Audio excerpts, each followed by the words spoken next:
Hi welcome back to my YouTube channel. ഇന്ന് ഞാൻ വന്നിരിക്കുന്നത് പയറ് മെഴുക്ക് പുരട്ടിയുടെ റെസിപ്പി ആയിട്ടാണ്. ഒരുപാട് ഇൻഗ്രീഡിയൻസ് ഒന്നും ചേർക്കാതെ നമുക്ക് വളരെ പെട്ടെന്ന് ഉണ്ടാക്കിയെടുക്കാൻ പറ്റുന്നൊരു ഡിഷാണിത്. അപ്പോൾ നമുക്കിതെങ്ങനെ ഉണ്ടാക്കിയെടുക്കുന്നേ നോക്കാം. ഈ ഒരു മെഴുക്ക് പുരട്ടി തയ്യാറാക്കാനായിട്ട് ഞാനിവിടെ 200 ഗ്രാം അച്ചിങ്ങ പയർ എടുത്ത് വെച്ചിട്ടുണ്ട്. ഇത് ഈ ഒരു വലുപ്പത്തിൽ കട്ട് ചെയ്തെടുത്തിട്ടുള്ളതാണ്. നല്ലതുപോലെ കഴുകിയതിന് ശേഷം നമ്മൾ കുക്ക് ചെയ്യാൻ പോകുന്ന പാത്രത്തിലേക്ക് ചേർത്ത് കൊടുക്കാം. ഞാനിവിടെ മൺചട്ടിയിലാണ് ഉണ്ടാക്കിയെടുക്കാൻ പോകുന്നത്. ഏത് പാത്രത്തിൽ വേണമെങ്കിലും ഉണ്ടാക്കിയെടുക്കാം. ഇതിലേക്ക് എരിവിനായിട്ട് ഒരു 3 പച്ചമുളക് നീളത്തിൽ കീറിയത് ചേർത്ത് കൊടുക്കാം. പച്ചമുളകിന് പകരം മുളക് പൊടി ഉപയോഗിക്കാം. അങ്ങനെയാണെങ്കിൽ നിങ്ങളുടെ എരിവിനനുസരിച്ചിട്ടുള്ള മുളക് പൊടി ചേർത്ത് കൊടുക്കാം. ഇതിലേക്ക് ഒരു 1/4 ടീസ്പൂൺ മഞ്ഞൾപ്പൊടി ചേർത്ത് കൊടുക്കാം. ആവശ്യമായിട്ടുള്ള ഉപ്പും കൂടെ ചേർത്ത് കൊടുക്കാം. എന്നിട്ട് ഇതൊന്ന് മുങ്ങി നിൽക്കാൻ പാകത്തിനുള്ള വെള്ളം ഒഴിച്ചു കൊടുക്കാം.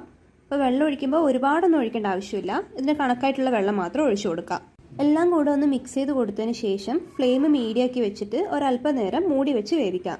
മൂടി വെച്ച് വേവിക്കുമ്പോഴും ഇടയ്ക്കൊന്ന് തുറന്നു നോക്കിയിട്ട് അടിയിൽ പിടിക്കുന്നില്ല എന്നുള്ള കാര്യം ഉറപ്പ് വരുത്തുക. ഞാൻ ഒരു 3-4 മിനിറ്റ് നേരം ഒന്ന് മൂടി വെച്ച് വേവിച്ചിട്ടുണ്ടായിരുന്നു. അപ്പോൾ ഇത് തുറന്നു നോക്കുമ്പോൾ വെള്ളം ഒന്നും ഒരുപാട് വറ്റി പോയിട്ടില്ല.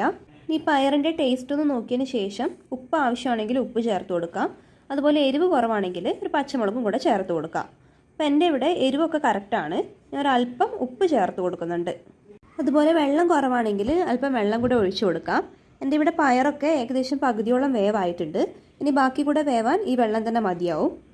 അപ്പോൾ ഇത് ഒരു പ്രാവശ്യം കൂടെ ഒന്ന് മൂടി വെച്ച് വേവിക്കാം.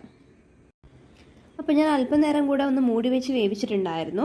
അപ്പോൾ ഈ പയറൊക്കെ നല്ലതുപോലെ വേവായിട്ടുണ്ട്. അതുപോലെ വെള്ളമൊക്കെ പൂർണ്ണമായിട്ടും വറ്റിയിട്ടുണ്ട്.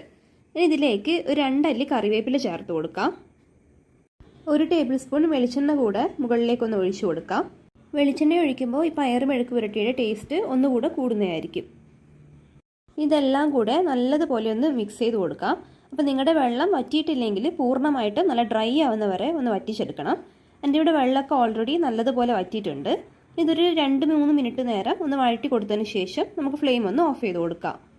അപ്പോൾ നല്ലതുപോലെ ഡ്രൈ ആയി കിട്ടുന്നത് വരെ ഞാൻ 2-3 മിനിറ്റ് നേരം കൂടെ ഒന്ന് തുറന്ന് വെച്ച് വഴറ്റി കൊടുത്തിട്ടുണ്ടായിരുന്നു. അപ്പോൾ നമ്മുടെ ടേസ്റ്റി ആയിട്ടുള്ള പയറ് മെഴുക്ക് പുരട്ടി ഇവിടെ റെഡി ആയിട്ടുണ്ട്. വളരെ കുറച്ച് ഇൻഗ്രീഡിയൻസ് ഉപയോഗിച്ചിട്ട് നമുക്ക് വളരെ പെട്ടെന്ന് ഉണ്ടാക്കിയെടുക്കാൻ പറ്റുന്ന ഒരു മെഴുക്ക് പുരട്ടിയാണിത്. അപ്പോൾ എല്ലാവരും ഒന്ന് ട്രൈ ചെയ്ത് നോക്കണം. ഇഷ്ടപ്പെട്ട വീഡിയോ ലൈക്ക് ചെയ്യുക.